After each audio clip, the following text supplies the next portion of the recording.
Hi, it's Philip Dunn, and I'm about to get into a breakdown of the 2022 movie The Menu. You're going to discover some strange things about this film. You can find my artwork at philipdunngallery.com. Everything from original oil paintings to $5 greeting cards. And at the end of this video, I will share a nugget of the day related to this week's movie breakdown. Stay tuned for that. I'm recommending that you see 2022's The Menu over and over again. This is an amazing movie. It's an updated version of Plato's Cave in my mind. It's also a comedic take on The Last Supper. So the setting is an island restaurant, but really it's a cave with a show going on, a drama, a stage play, a cast of characters. They're diners, sinners, you could say, who've missed the mark, sinning in that particular way. Some of them are despicable, some not so much so, but most of them are. So there's a guru, a chef that leads the whole thing, and I hope you've seen the movie. There are going to be spoilers here, of course. So the sinners are criminals, thieves, prostitutes, liars. They're people that are creating their own dramas and believing in their own dramas. So as with any movie, we're tasked with understanding who the protagonist is. And in the beginning, this is a little, you don't quite know in the beginning. For a while, it appears to be the foodie character, Tyler, played by Nicolas Hoult, but we'll come to find out the real hero is Margo, the one with big eyes who sees clearly. They're kind of a team, these two, in the beginning. They're kind of two sides to one coin. Tyler, the John, is wide-eyed, kind of large-eyed like she is too, but in a different way. He's a foil. He's awake in some sense, but only in kind of a limited sense. Tyler's experiencing enthusiastically. He's into the food, but he opts out of surviving this movie on his own because he over idealizes this god character of the cave, the guru. That's the Ray Fiennes character, the chef. So he's perfectly comfortable with the sentence of death, which is kind of interesting. One of the themes of this particular cave drama is that life is a prison. In a way, there's a prison yard, there's this island, right, that's captured them, plus there's this interior cave, the dining room, the kitchen. You've got that finalizing door, that big, massive door that kind of shuts, almost like a rock over a cave, that traps all the humans into this play, this drama. It's a little bit of life as a prison. And if there's a jailer, there are two options for that. There's the corporate bad man, the investor guy that has the angel wings at one point, the guy who's drowned for the diners. But you also have the prison guard could also be considered Slowick, the chef, the guru, the one who eventually the guy who sacrifices himself by suicide. He's an important either jailer or savior in this sense. This is a man who gives his life for the dreams of others. He's the chef who's a slave to others and offers his talents and toil for both the leaders, the kind of Silicon Valley guys, the douchebag men, and the business boss, that angel that's drowned in the lake. Given that, Julian Slowick, the human chef guru, he's got all the power lines. He's got all the control. He's got ice water in his veins. He's calm. He's cool. And a little bit later here, I'm going to talk about the meaning of his name, which is really interesting. So when he speaks, he's honest and clear. There's some anger in him, of course. He's on one hand directing the play, but he's also breaking free of conventional living. He's given up, or a series of years or even decades has offered him the opportunity to break free. And that, in a way, requires a kind of explosive anger and a scorching of the script, a killing of the actors. And that, as a whole, is kind of what this movie's about. On another level, he could also be considered kind of a Satan character in a hell.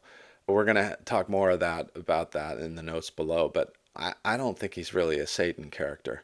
I think, in a way, he's kind of a savior and a leader and a elucidator. So the biggest laugh in the movie, I think, is that Julian Slowick, the chef guru, he's miffed. He's beyond miffed. He's angry, but a little amused also by the diners don't notice that they're not chained to their seats.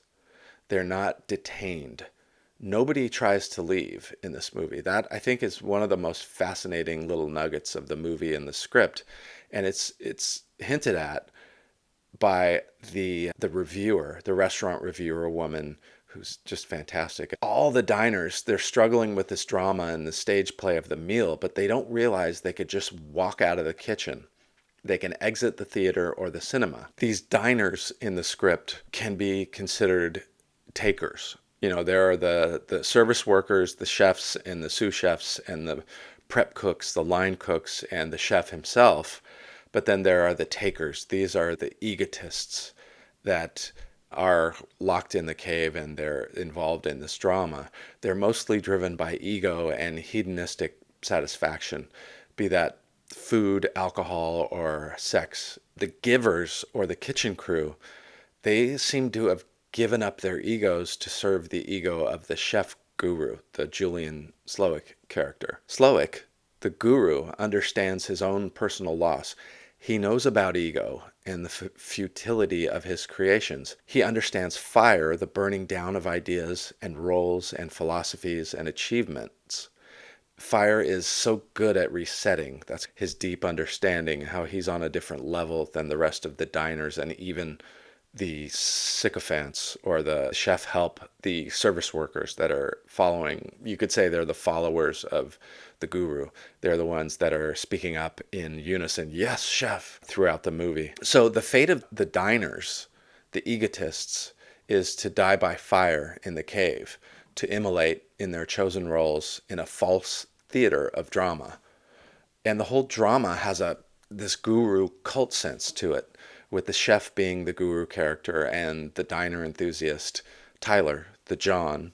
He's a sycophant, or he's an overly enthused follower. And here's where it gets good. The protagonist, Margo, is awake. She's the only one with eyes wide open. And I think that's why they casted her, this actress with the giant eyes. I mean, it's such a great job of casting. Some might say that Slowik is a satanic character, but I think he's clean and clear, like Margo. He could also be considered a sacrifice, a Christ character. He's gone through his own self-discovery.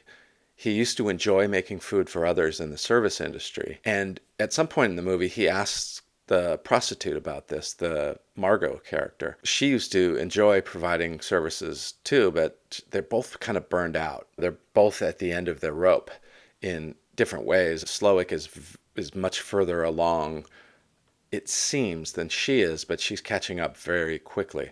So both of them are fed up with the takers, the customers, the rubes, the sheep, the followers of the cult. They're the audience dazzled by the show on the cave wall, the ones dazzled by the narrative items on the menu, making this story up about food. You know, it's just objects and things you put in your mouth and you shit out. That line about shitting it out is in the movie as well. One of the beautiful things about this script and the naming of the characters is that the clear-eyed prostitute, Margo, escapes and enjoys the food of life, the simple, nourishing hamburger.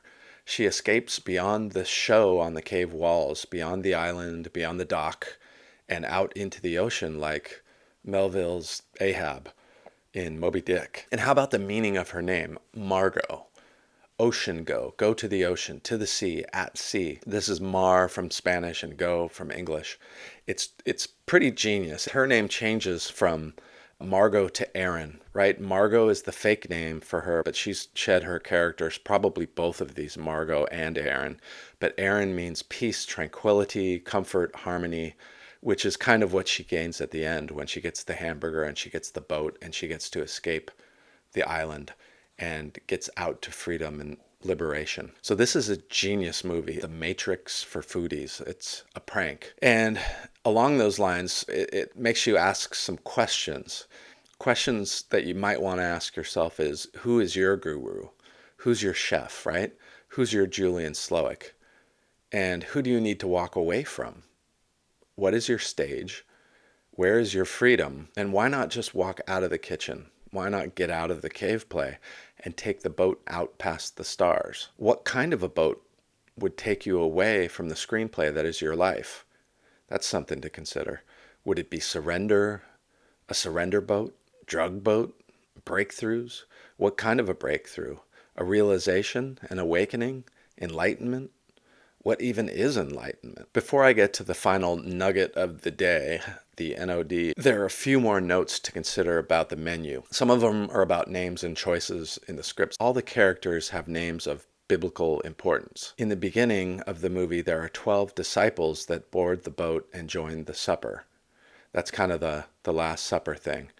The journalist is named Lillian Bloom. I think this is a nod to Lilies of the Field. And I'm not completely sure about this one, but I think the first image of the film is a black woman lighting a black cigarette. Then it cuts to Margo lighting a white cigarette. That's an interesting little bit. Julian and Slowick are important names. Julian typically means youthful, which the character shows signs of in the early clippings about his burger career.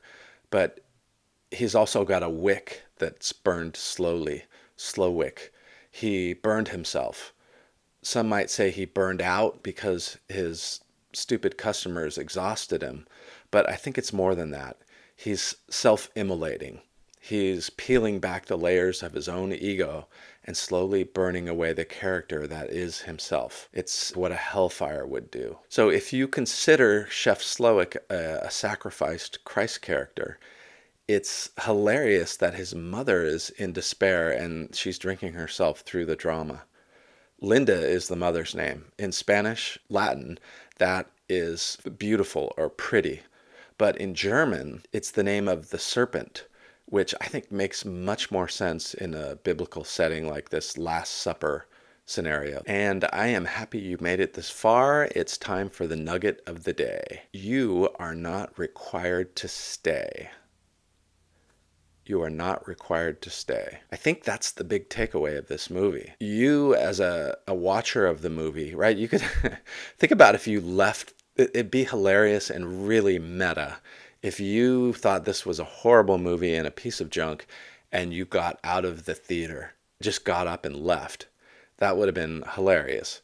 But really, that's what you're watching on the screen too, right? There are these captives, these foodies that have been suckered into food culture and egotism and narcissism and, oh my God, what a wonderful little pile of salmon eggs with sea salt. They've all been suckered into this scam of egotism, and they feel like they're trapped. They feel like they can't leave.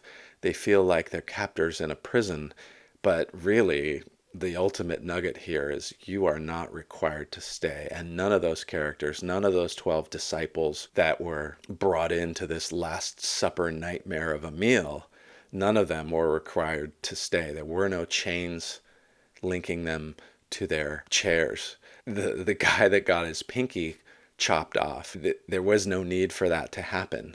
He entered into that drama by taking on the prostitute, by betraying the wife. He was almost seeking out that kind of horror.